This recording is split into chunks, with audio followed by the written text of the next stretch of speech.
اللہ رب العالمین والصلاة والسلام علی سید الانبیاء والمرسلین محمد النبی الامی وعلی آلہ وصحبہ اجمعین. اما بعد فعن ابی ہریرۃ یرفعہ الی النبی صلی اللہ علیہ وسلم انہ قال اذا اقل الرجل الطعم ملئ جوفه نورا.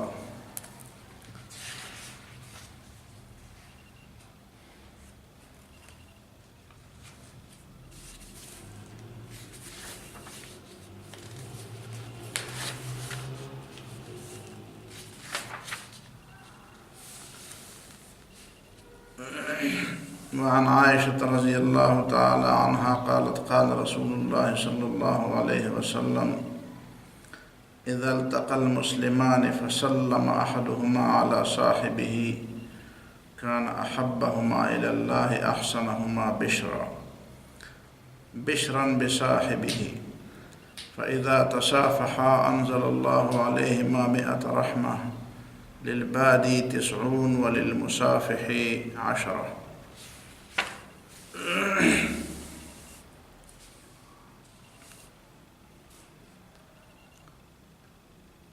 وعن ابی ہریرۃ رضی اللہ تعالی عنہ قال قال رسول اللہ صلی اللہ علیہ وسلم اذا اقیمت الصلاة فلا تأتوها وانتم تسعون واتوها وانتم تمشون وعلیکم السکینہ فما ادرکتم فصلوا وما فاتکم فاتموا. وعن انس رضی اللہ تعالی عنہ قال قال رسول اللہ صلی اللہ علیہ وسلم اذا اقیمت الصلاة وحضر العشاء فابدأوا بالعشاء. یہ چند حدیث ہیں، ان میں سے 3 حدیث کا تعلق تو طعام اور کھانے کے ساتھ ہے، ایک حدیث کا تعلق سلام کے ساتھ ہے، اور ایک حدیث کا تعلق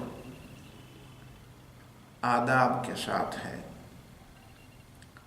اور آداب سے مراد یہاں پہ سنجیدگی کے آداب ہے. کھانا پینا انسان کی ضرورت ہے، اور قرآن مجید میں صرف یہ ایک چیز ہے جس کا ذکر ہوا ہے، ورنہ جو چیزیں انسان اپنی عقل سے سمجھ سکتا تھا اسے قرآن و سنت نے بیان نہیں کیا، بیان کرنے کی ضرورت نہیں تھی. جہاں پہ عقل کی انتہا ختم ہوتی ہے وہاں سے وحی کی ابتدا شروع ہوتی ہے. جو چیزیں عقل سے سمجھی جا سکتی ہیں وہ اس کے لیے اللہ تعالیٰ نے پیغمبر نہیں بھیجے. پیغمبر بھیجنا اور کسی کو پیغمبر بنانا اور پیغمبر کی ذمہ داری یہ کوئی معمولی باتیں نہیں ہے. انسان مخلوق میں تو اشرف المخلوقات ہے، لیکن اللہ تعالیٰ کا مقام اور ایک بندے کے مقام کے درمیان بہت بڑا فاصلہ ہے. اور جب کسی انسان کو اتنے بلند مرتبے پر اٹھایا جاتا ہے کہ وہ اللہ تعالیٰ کے ساتھ ہم کلام ہو سکتا ہے یا ہم کلام ہوتا ہے، یا اس پر وحی آتی ہے، یا اسے معصوم قرار دیا جاتا ہے، یا اسے انسانیت کے لیے ایک نمونہ قرار دیا جاتا ہے، اور اسے واجب الاطاعت قرار دیا جاتا ہے، اس کا مطلب یہ ہے کہ وہ بہت بڑی شخصیت ہے، اور وہ بہت بڑا مرتبہ ہے، اور بہت بڑا فیصلہ ہے. اب انسان اپنی عقل سے جن چیزوں کو سمجھ سکتا ہے اس کے بارے میں اللہ تعالیٰ نے انبیاء بھیجنے کی ضرورت ہی نہیں سمجھی. تو جو چیزیں اللہ تعالیٰ نے کتاب میں اور جو چیزیں انبیاء علیہ السلام نے وحی کے ذریعے ہم تک پہنچائی ہیں، یہ وہ باتیں ہیں کہ جن کو ہم ابھی تک اپنی عقل سے نہیں سمجھ سکتے، اور ابھی تک انسان ان معاملات میں ٹھوکریں کھاتا رہتا ہے. اور میں نے ایک دفعہ ایک مثال آپ کے سامنے پیش کی تھی، دوبارہ بھی وہی مثال پیش کروں گا، اس لیے کہ وہ انتہائی سادہ مثال ہے۔ سادہ سی بات ہے کہ ایک انسان استنجا کے لیے ایک ہاتھ استعمال کرے اور کھانے کے لیے دوسرا ہاتھ استعمال کرے، اور اس میں صفائی بھی ہے۔ ہاتھ بھی کچھ سینکڑوں ہزاروں نہیں ہے کہ انسان سے غلطی ہو جائے، دو ہیں، اور اس میں دائیں اور بائیں کا فرق بھی ہے۔ عام طور پر سارے انسان محسوس کر سکتے ہیں کہ دائیں ہاتھ کے اندر قوت اور یا اس کی اہمیت یا اس کا احترام بائیں ہاتھ کی نسبت زیادہ ہے۔ شریعت نے دائیں ہاتھ کو کھانے کے لیے، منہ تک لے جانے کے لیے، اور بائیں ہاتھ کو ناک تک اور استنجا کے لیے اس کو مختص کیا ہے، اور اس میں اتنی تاکید برتی ہے کہ نبی صلی اللہ علیہ وسلم نے فرمایا کہ الشیطان یأکل بشمالہ، شیطان بائیں ہاتھ سے کھاتا ہے۔ تو گویا کہ یہ شیطانی عمل ہے کہ انسان بائیں ہاتھ سے کھائے پیے۔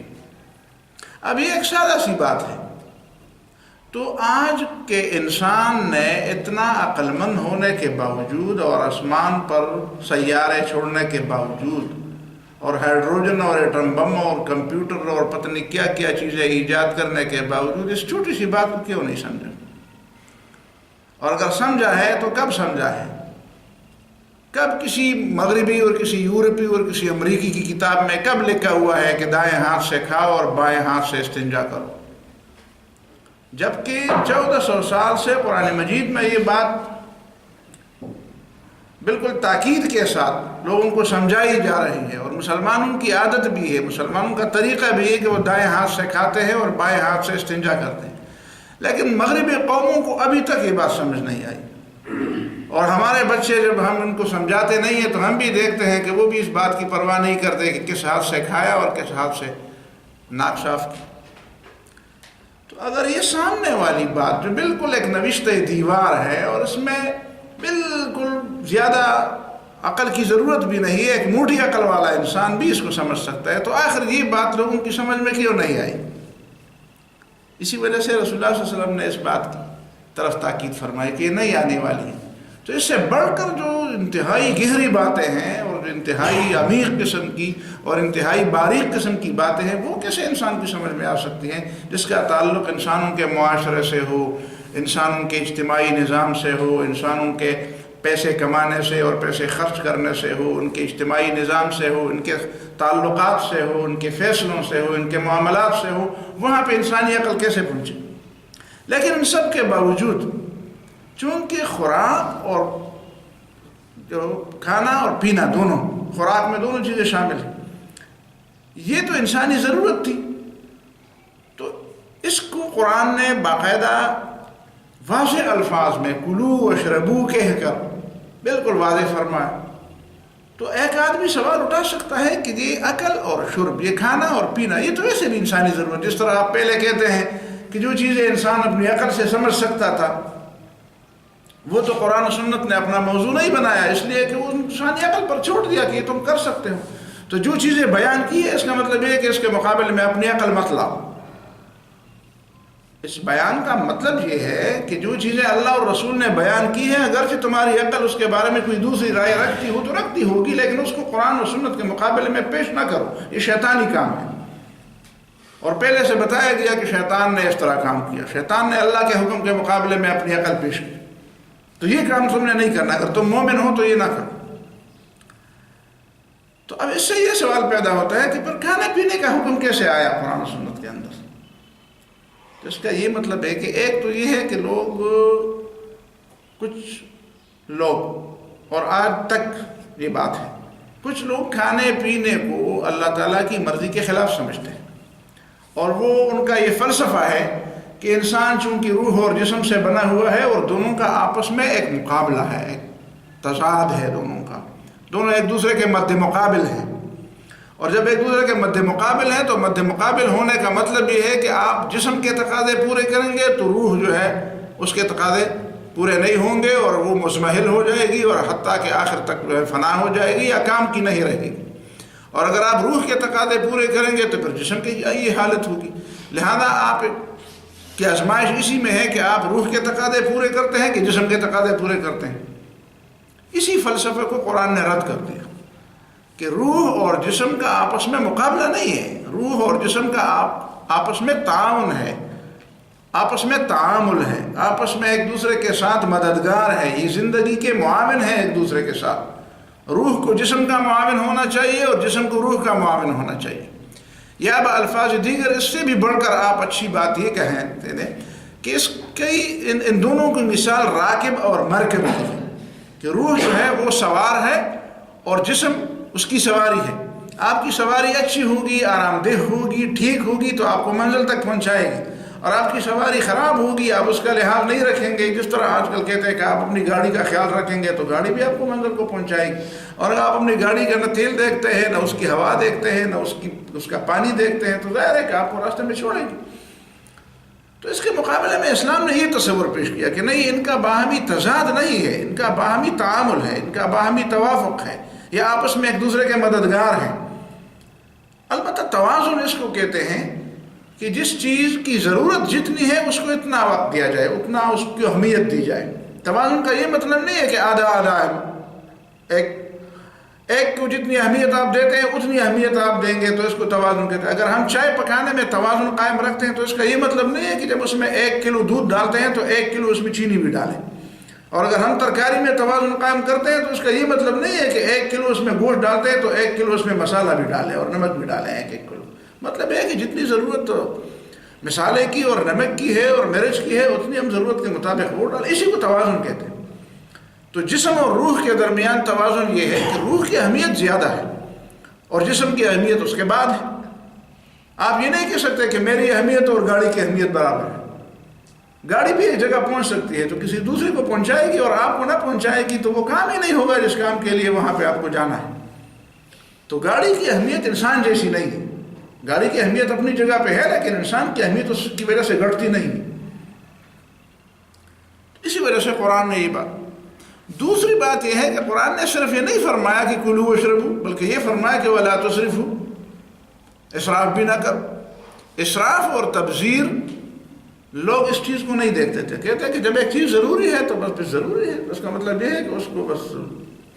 یہی غلطی آج ہماری قوم اور ہمارے اس دور کی انسانیت ہر معاملے میں کرتے ہیں کہ جب ایک دفعہ ایک چیز کی اہمیت ثابت ہو، بھائی اس چیز کی اہمیت ہے تو اس کا مطلب یہ ہے کہ اس کو بس آخری حد تک حاصل کر لو۔ آزادی کی جی اہمیت ہے انسانی زندگی میں تو آخری حد تک اس میں چلے جاؤ۔ یہ تو میں نے ایک مثال دے دی، باقی آپ سمجھ سکتے ہیں کہ اس معاشرے میں اس طرح کی رجحانات کے ڈانڈے کہاں کہاں تک ملتے ہیں۔ تو اسراف میں پھر لوگ یہ نہیں دیکھتے۔ اسراف اور تبذیر دو الفاظ استعمال کیے ہیں شریعت نے، قرآن میں۔ تبذیر کا معنی یہ ہے کہ جہاں پہ ضرورت نہ ہو وہاں پہ آپ پیسہ لگائیں، اور اسراف کا مطلب یہ ہے کہ جہاں پہ ضرورت ہو لیکن کم ضرورت ہو، آپ اس کو یہ نہیں دیکھتے کہ اس کی ضرورت 2 روپے سے 10 روپے سے 20-50 روپے سے پوری ہوتی ہے اور آپ اس میں سے سینکڑوں ہزاروں روپے لگاتے ہیں تاکہ لوگوں کو دکھا دیں اور اپنی مالداری کا ثبوت دے لوگوں کو، اور لوگوں کو خواہ مال کی جو ہے نا وہ کر لیں، نشو و نما کر لیں، اور یا کیا کہتے ہیں اس کو، نمائش کر لیں۔ تو بس احادیث میں یہاں تک آیا ہے کہ معدے کا جو لحاظ رکھا جاتا ہے، کچھ احادیث اس موضوع کی بھی ہیں کہ یہ جو معدہ ہے یہ بیماری کا مرکز ہے، بیماری کا مرکز ہے۔ اسی کو اس انداز سے آپ نے ڈیل کرنا ہے کہ اس کو کچھ عادتیں آپ نے ڈالنی ہیں۔ فآت کل معدۃ ما عودتہ، اس کا مطلب ہے کہ اس کو آپ ایک عادت پر رکھیں۔ اگر آپ اس کو اس انداز سے کھلی چھٹی دے دیں تو پھر وہ آپ کو شرمائے گے۔ یعنی کبھی کبھی یہ پیٹ جو ہے نا یہ کسی آدمی کی اس بے عزتی کا، اس کی ذلت کا سبب بھی بن جاتا ہے، ذلت۔ اسی لیے اللہ تعالیٰ نے اس کو دل کے نیچے بھی رکھا ہے اور دماغ کے بھی نیچے رکھا ہے، اس کے اوپر نہیں رکھا۔ تو لوگ اس کو بہرحال دماغ اور دل کے اوپر رکھتے ہیں، تو اوپر اس کو نہیں رکھنا چاہیے۔ دوسری بات اس میں یہ ہے کہ عرب کے علاقے میں اس کھانے پینے کے حوالے سے بہت ہی زیادہ ضرب الامثال ہے، بہت ہی زیادہ ضرب الامثال ہے۔ ان ضرب الامثال کو چھوڑ کر ایک حدیث کی پہلی تشریح کرتے ہیں جو حضرت ابو ہریرہ رضی اللہ تعالیٰ عنہ نے رسول اللہ صلی اللہ علیہ وسلم کی طرف اس کی نسبت کی ہے. کچھ لوگوں نے تو اس نسبت پر بہرحال تحفظات کا بھی اظہار کیا ہے، لیکن بہرحال کچھ لوگوں کے نزدیک جس طرح فردوس الدیلمی ہے تو اس میں اس کو بطور حدیث ذکر کیا گیا ہے کہ نبی صلی اللہ علیہ وسلم نے فرمایا اذا اقل الرجل الطعم، کہ جب انسان اپنے نوالوں کو کم کر دے، انسان اپنے کھانے کو کم کر دے،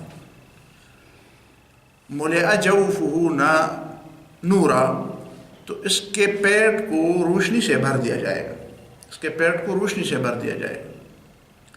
ملء الجوف، جو پیٹ بھرا ہوا ہوتا ہے اس میں روشنی نہیں آتی. ظاہر ہے کہ آپ ایک چیز کو بھر دیتے ہیں تو ظاہر ہے کہ اس میں کوئی مزید چیز نہیں تھی. ایک چیز سے آپ اس کو بھر دیتے ہیں تو پانی سے آپ اس کو بھر دیتے ہیں تو اس میں دانے کہاں سے آئیں گے یا اس میں دوسری چیز کہاں سے آئے گی؟ تو سب سے جو بنیادی بات ہے وہ تو یہ ہے کہ جس طرح اسلام نے عام معاملات میں اعتدال کی بات کی ہے تو خوراک میں بھی اعتدال ہے، پینے میں بھی اعتدال ہے. حتیٰ کہ پینا تو پھر بھی ایک اشد ضرورت ہے. پانی کا استعمال، پانی کا استعمال، نبی صلی اللہ علیہ وسلم نے ایک دفعہ پانی کے اسراف کے بارے میں بتایا تو ایک صحابی نے کہا کہ اللہ کے رسول افی الماء اسراف، کیا پانی کے استعمال میں بھی اسراف ہو سکتا ہے، یعنی پانی کے استعمال؟ تو رسول اللہ نے فرمایا نا، پانی کے استعمال میں بھی اسراف ہو سکتا ہے. تو ایک جاری نہر، ایک جاری ندی، ایک جاری دریا کے کنارے بیٹھا ہے، وہاں یہ سوال پیدا نہیں ہوتا کہ آپ جو پانی استعمال کریں گے اس سے پانی ضائع ہوگا اور پانی کم ہوگا. اسی وجہ سے ہمارے فقہاء نے بھی یہ جملہ کم از کم لکھا ہے کہ وَلَوْ كُنْتَ عَلَى شَطِّ نَهْرٍ جَارٍ، تو پانی کے استعمال میں احتیاط کر اور 3 دفعہ سے زیادہ اپنے اعضاء کو نہ دھو. اور ایک حدیث میں تو یہ بات آئی ہے کہ وَمَنْ زَادَ عَلَى الثَّلَاثَةِ فَهُوَ مُبْتَلَى بِهِ، جو 3 دن سے زیادہ اپنے اعضاء جسم کو وضو میں دھوتا ہے تو فَهُوَ مُبْتَلَى بِهِ، اس میں کچھ دیوانہ پن کا شائبہ ہے، اس میں فَهُوَ مُبْتَلَى بِهِ، اس میں کچھ دیوانگی ہے، دیوانگی کا ایک پہلو اس میں موجود ہے. کیوں اس طرح کرتا ہے؟ جب 3 دفعہ دھونے سے مسئلہ حل ہو جاتا ہے تو آدمی اس سے زیادہ کیوں جاتا ہے؟ تو ایک اس سے عادت پڑ جاتی ہے، وقت بھی اس سے زیادہ ہو جاتا ہے اور آدمی شک میں بھی پڑ جاتا ہے کہ اگر آپ نہر کے کنارے بھی ہیں اور دھوتے ہیں اور دھونے پر دھوتے ہیں اور دھوتے پر دھوتے ہیں تو اس کا مطلب یہ ہے کہ پھر آئندہ جب پانی نہیں ہوگا تو پھر آپ وہاں پہ کیا کریں گے، اور اتنا وقت آپ کے پاس کہاں سے آ گیا؟ اور یہ کوئی نخرہ ہے یا وضو ہے؟ یہ تو عبادت ہے. اس کا مطلب ہے کہ اس کو آپ عبادت سے الگ کر کے کوئی دوسری چیز نہ بنائیں اور نہ دوسروں کے لیے کوئی سبق دے کہ دوسرا آپ کو دے کے، شاید ہر انسان کسی دوسرے انسان کے لیے استاد بھی ہے، معلم بھی ہے، تو آپ کا کوئی معتقد دیکھ کر وہ کہے گا کہ بھئی یہ تو ہمیں بتاتا ہے کہ 3 دفعہ تو ویسے ہے، لیکن اس کا مطلب یہ ہے کہ بس جب تک تمہارے پاس وقت ہے تو بس رگڑتے جاؤ. تو اسراف اور تبذیر اسی میں بھی. ایک کوئی یہودی تھا، اس نے رسول اللہ صلی اللہ علیہ وسلم کے ایک صحابی سے پوچھا بھئی تمہارے پیغمبر نے دین کے معاملے میں تو بہت باتیں بتائی ہیں لیکن طب کے بارے میں بہت کم بتایا ہے. تو اس نے جواب دیا کہ ہمارے رسول صلی اللہ علیہ وسلم اور ہماری کتاب نے ایک بات کی ہے اور وہ سن ہماری کتاب میں یہ بات ہے کہ کلوا واشربوا ولا تسرفوا، کھاؤ پیو اور اسراف نہ کرو. ہمارے رسول صلی اللہ علیہ وسلم نے یہ فرمایا ہے کہ میدا جو ہے وہ بیماریوں کا گھر ہے، تو اسے اتنا کچھ دو جس کی تم نے اسے عادت دی. وہ شخص سمجھدار تھا، اس نے کہا تمہاری کتاب اور تمہارے رسول کی یہ 2 چھوٹی چھوٹی باتیں جالینوس اور تمام یونانیوں کی ساری کتابوں پر بھاری ہیں. اگر یہ 2 باتیں ہوتی تو جالینوس کو کوئی ضرورت نہیں تھی کہ وہ اپنی اتنی بڑی بڑی لمبی باتیں کرتے.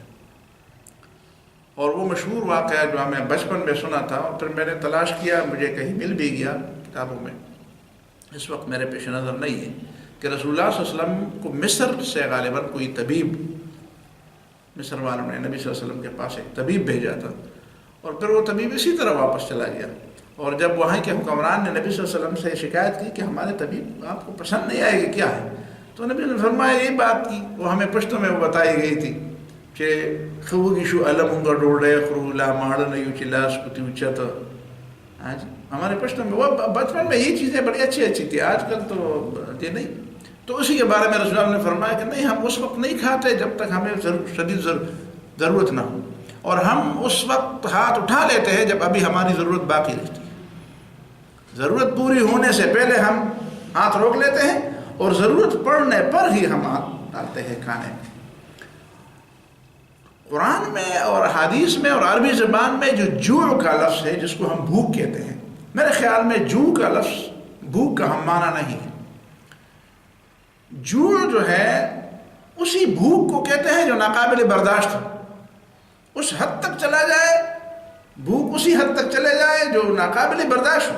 یہ نہیں کہ بس کھانے کی طلب ہو، کھانے کی طلب کو جوع نہیں کہتے. عربی زبان میں صرف کھانے کی طلب کو جوع، یہ نہیں کہ کھانے کی طلب ہو تو ہم کھائیں، نہیں، جب جوع ہو، جب ہم واقعی سمجھے کہ نہیں بس اب ضرورت ہے، اب کھانے کے بغیر چارہ نہیں ہوگا تو ہم کھانا کھائیں. بہرحال اس حد تک تو آپ کہیں گے کہ ہم نہیں جا سکتے، احتجاج کریں گے، لیکن بہرحال مقصد یہ ہے کہ ضرورت کی وجہ سے آدمی کھائے اور ضرورت پوری ہونے سے پہلے آدمی اپنا ہاتھ روک لے. تو اس سے کیا ہوگا؟ اس سے یہ ہوگا کہ ملئ جوفہ نورا، دل کے اندر ایک نور اور ایک روشنی آئے گی. وہ روشنی جو ہے وہ بھرے پیٹ سے نہیں آتی. امام غزالی رحمہ اللہ نے تو صاف کہہ دیا ہے کہ ہمیں اپنے علم نے بھی یہ بتایا اور ہمیں اپنے تجربے نے یہ بتایا اور ہم نے نوشت دیوار پڑھ لیا. یہ ایسی بات ہے جس میں ہم اختلاف کے روادار نہیں ہیں کہ جب بھی آدمی اپنے پیٹ کی پوری ضرورت کے مطابق کھا لے تو کیا اس کے عبادت میں، اس کے فہم میں، اس کی سمجھ میں، اس کی سوچ میں آیا وہ روشنی ہوگی جو روشنی ایک انسان کی سوچ میں ہونی چاہیے اور جو مومن کی سمجھ میں ہوتی ہے؟ وہ کہتے ہیں قطعاً ممکن نہیں ہے کہ ایسا ہوگا. ایسا اس شخص کے، اور اسی وجہ سے آپ کہتے ہیں کہ روزوں کی طرف جو توجہ دلائی گئی ہے، رمضان کے روزے مسلسل 1 مہینہ اور پھر اس کے بعد بھی ہر مہینے روزے کے بارے میں جو بتایا گیا ہے، تو اس کی کچھ حکمت ہے. عربی زبان کے کچھ امثال کے بارے میں بھی آپ کو بتاؤں تو اس میں ایک یہ بھی ہے کہ کل قلیلا تعش طویلا، تھوڑا کھاؤ تو زیادہ مدت تک زندہ رہو گے. ہمارے ہاں بھی یہ کہا جاتا ہے کہ اپنا حصہ ذرا جلدی ختم نہ کرو، تھوڑا کھاؤ تو زیادہ وقت کے لیے آپ کا حصہ جو ہے وہ رہے گا. میں جو لوگ شوگر کے مریض ہوتے ہیں تو میں گپ لگا کے کہتا ہوں کہ تم نے اپنے حصے کی چینی پہلے سے کھا لی ہے تو اب دوسروں کا حصہ مت کھاؤ. اسی طرح جو لوگ وہ نہیں کھاتے، گھی نہیں کھاتے، تو کہتے ہیں کہ اپنے حصے کا گھی تم نے پہلے ختم کر دیا. زیادہ تھوڑا کھاؤ، اور واقعی تھوڑا آپ کھائیں گے تو شاید آپ کو یہ ضرورت نہیں پڑے گی کہ آپ کو ڈاکٹر منع کرے کہ آپ کہتے ہیں کہ نہ کھاؤ. ایک ضرب المثل یہ بھی ہے، اقلل طعاما تحمد مناما، اپنا کھانا کم کر دو تو تحمد مناما، تم سوئے ہوئے ہو تب بھی تمہاری تعریف کی جائے گی، سونے میں بھی تمہاری تعریف. ایک تو یہ ہے کہ تم کم سو جاؤ، سوتے رہو گے، زیادہ نیند نہیں آئے گی تمہیں. دوسری یہ ہے کہ تمہاری نیند جو ہے وہ ایسی نہیں ہوگی کہ تم نیند میں دیکھو گے کہ میں ادھر سے گر گیا، میں ڈر گیا، میں فلان گیا، میں دوڑ رہا تھا، وہ لوگ تو اس کا مطلب یہ ہے کہ کچھ گڑبڑ ہے. اگر عادت کے مطابق اور کم تم نے کھایا ہے تو اس کا مطلب یہ ہے کہ وہ بخارات جو دماغ پر چڑھتے ہیں، وہ ان بخارات کی وہ حیثیت نہیں ہوگی جو تمہاری نیند کو، تمہاری نیند کو اور تمہارے خواب کو ڈسٹرب کر دیں اور تمہیں خواہ اور تم لوگوں کے سامنے کہتے رہو کہ میں نے تو ایسا خواب دیکھا. تحمد مناؤ، اس کے اور بھی مطلب ہے، آپ سمجھدار لوگ ہیں. کل قصدا لا تبغی فسدا، اعتدال سے کھاؤ تو تمہیں خون نکالنے کی ضرورت نہیں پڑے گی، بلڈ پریشر نہیں ہوگا تو خون نکالنے کی ضرورت نہیں پڑے گی. البطن تذهب الفتن، پیٹ بھرا ہوا ہو کھانے سے تو ذہانت چلی جاتی ہے. بس 2 چیز ان کے آپس میں نہیں لگتی. اگر پیٹ کے اندر کھانا تھوڑا ہے، ضرورت کے مطابق ہے، تو ذہانت بھی اس میں جگہ پائے گی. لیکن اگر پیٹ بھرا ہوا ہے تو ذہانت کہے گی کہ ٹھیک ہے بس یہ کرسی اب بند ہے، اب مجھے ضرورت نہیں ہے، تم نے ایک جگہ پہ جو ہے نا وہ بند کر دی ہے، اب میری ضرورت یہاں پہ نہیں رہی. ایک شخص دوسرے آدمی کو، جس طرح ہمارے ہاں عادت ہے جس کو ہم پشتو میں ست کہتے ہیں، کسی کو بار بار کہنا کہ نہیں جی کھاؤ. عرب میں بھی یہی طریقہ ہے، تحسیس کہتے ہیں، حس یا حصو، حث رجل آخر علی الاکل من طعامہ، ایک شخص دوسرے کو کہتا نہیں کھاؤ جی نہیں جی آپ نے یہ کھا. اس نے آگے سے کہا کہ علیکم تقریب الطعام وعلینا تادیب الاجسام، تم یہ کام کرو، تمہاری ذمہ داری یہ ہے، تمہارا فریضہ یا آداب میں تمہاری ذمہ داری یہ ہے کہ تم تقریب الطعام، تم کھانا کر کے مہمان کے آگے کر لو، بس یہ تمہاری ذمہ داری. وعلینا تادیب الاجسام، اور ہماری ذمہ داری یہ ہے کہ اپنے جسم کی تربیت بھی کرے، اپنے جسم کو وہ کچھ دیں جو اس کی ضرورت ہے. اس طرح ہمارے پشتوں میں بھی کہتے ہیں کہ کور پر دے انہوں خیٹا خود اخپلاؤ، اور میلما پر کوربا پر ست خوشحالی گو میلمے پر نہ خورا خوشحالی. تو یہ باتیں ہیں حقیقت میں، اور ان چیزوں کا لحاظ ہونا چاہیے.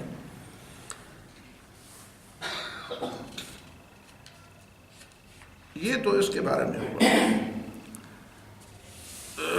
البتہ دوسری حدیث جو حضرت انس رضی اللہ تعالیٰ عنہ کی ہے، اس میں یہ بات ہے کہ اگر کھانے کی طرف رغبت ہو تو ظاہر ہے کہ عبادت اسی وقت اس میں توجہ اور اس میں خشوع اور خضوع اس وقت ہوتی ہے جب کسی ایسی چیز کی طرف رغبت نہ ہو. ٹھیک ہے، کوئی کتنی چیزیں ہماری زندگی میں کمیاں ہوتی ہے یا ہوتی نہیں ہے کبھی، لیکن ہمارا حرص اور ہماری تمنا ہوتی ہے کہ کاش وہ چیز مل جائے وہ چیز مل جائے، اور نماز میں اس طرح کے خیالات آتے ہیں، لیکن ان سے تو روکنا خود ہماری ذمہ داری ہے.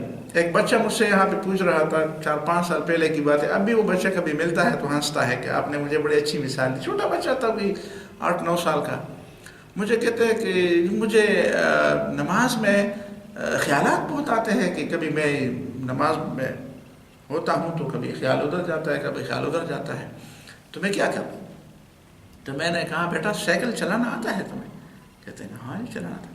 میں نے کہا جب سامنے کوئی کھڑا ہو تو پھر کیا کرتا؟ کہتے ہیں بریک لگاتا ہوں. میں نے کہا بس یہی کام نماز میں کروں کہ بس بریک لگاتے رہو، پھر جب کھڑا آ جاؤ تو پھر بریک لگاؤ. اس طرح نہ ہو کہ بس کھڑا بھی آ جائے اور گڑا بھی آ جائے اور دیوار بھی آ جائے اور تم چلاتے رہو. اسی طرح نہ کرو، بس اپنے خیالات کو ذرا بریک دو. تو اب بھی کہتا ہے کہ وہ اس بات نے مجھے بڑا فائدہ دیا. تو ان خیالات کو تو ہمیں، لیکن اگر کھانا سامنے پڑا ہو، یہاں پہ کہا جائے کہ بھائی کھانا تیار ہے آ جائے، اور آپ کہیں کہ نہیں جی پہلے سے نماز پڑھنی، تو کھانا جب تیار ہو تو رسول اللہ صلی اللہ علیہ وسلم کی حدیث ہے کہ فَابْدَئُوا بِالْعَشَاءِ، پھر کھانے پہ ابتدا کرو. اس میں دیکھیں کتنی حکمت ہے. وہ ساری حکمتیں تو ہم معلوم نہیں کر سکتے، بہرحال کچھ حکمتوں کی طرف ذہن تو جاتا ہے. آپ کسی جگہ فرض کریں میزبان ہے یا میزبان نہیں ہے، لیکن آپ کے گھر والوں نے آپ کا کھانا تیار کیا ہے اور آپ نفلوں پر نفل پڑھتے گئے کہ نہیں بعد میں کھاؤں گا، تو ظاہر ہے کہ کھانے کو تیار کرنے کے بعد اس کو تازہ حالت میں جب کھائیں آپ اور تیار بھی ہو، وہ صورتحال بھی ذہن میں رکھیں. اور جب وہ باسی ہو جائے، جب وہ ٹھنڈا ہو جائے، جب موسم بھی مخالف ہو، جب لوگ بھی آپ کے انتظار میں ہوں، جب لوگ بھی اسی میں ہوں کہ صحیح یہ لوگ کھانا کھا جائیں تو پھر ہم بھی فارغ ہو جائیں، اور اگر آپ مہمان ہیں تو پھر تو بڑا مسئلہ ہے. لیکن ایک مسئلہ یہاں پہ یہ بھی ہے کہ آپ کی اس میں نماز میں آپ کی توجہ اسی کی طرف ہوگی. نماز میں آپ کی طرف کچھ جو بازو قسم کے لوگ ہوتے ہیں وہ کہتے ہیں کہ کھانا تیار ہو تو پھر اس کو کھایا جائے تو تیار ڈوڑے شل گمو نہیں، کبھی مہمان آ جائیں گے، کبھی یہ ہو جائے گا، کبھی دوسرا ہو جائے گا، کبھی کوئی دوسرا کام پیش آ جائے گا. کہتے ہیں کہ جو ملا ہے بس اسی کو. تو یہ بات حدیث میں ہے، اور اس کا مطلب یہ ہے کہ اسلام میں انسانوں کی بنیادی جو ضروریات ہیں اس کا کتنا لحاظ رکھا گیا ہے. اب آخری حدیث جو اس سلسلے میں نے آپ سے وعدہ کیا ہے، اسی ایک حدیث کو میں رکھوں گا، صرف سلام والی، وہ دوسری حدیث کو چھوڑ دیتا ہوں. حضرت عائشہ رضی اللہ تعالی عنہ اور حضرت عمر رضی اللہ تعالیٰ عنہ کی روایت ہے. حضرت عمر رضی اللہ تعالیٰ عنہ کی روایت ہے کہ رسول اللہ صلی اللہ علیہ وسلم نے فرمایا اذا التقى المسلمان، جب دو مسلمان آپس میں آمنے سامنے ہوتے ہیں، فسلم احدهما على صاحبه، تو ان میں سے ایک دوسرے کو السلام علیکم کہتا ہے.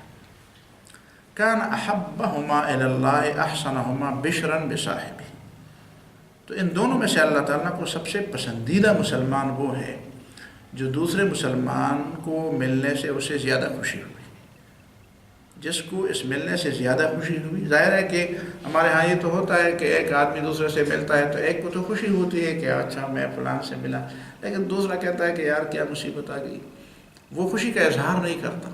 اور یہاں بشرن بصاحبہ سے مراد یہ نہیں ہے کہ اس کو دل میں خوشی ہوئی، بلکہ وہ اپنی اس خوشی کا اظہار اپنے چہرے پر بھی کر دے کہ واقعی مجھے آپ کے آنے سے یہ تو دور کی بات ہے کہ مجھے کوئی تکلیف ہوئی یا مجھے کوئی پریشانی ہوئی یا مجھے کوئی مشکل پیش آئی یا مجھے کوئی تکلیف ہوئی یا آپ نے میرا وقت ضائع کر دیا، اس طرح کی چیزیں تو بہت دور کی بات ہے۔ بشرن بصاحبہ، اپنے چہرے پر ایسا تأثر لانا چاہیے کہ واقعی میں آپ کے ملنے سے خوش ہوا۔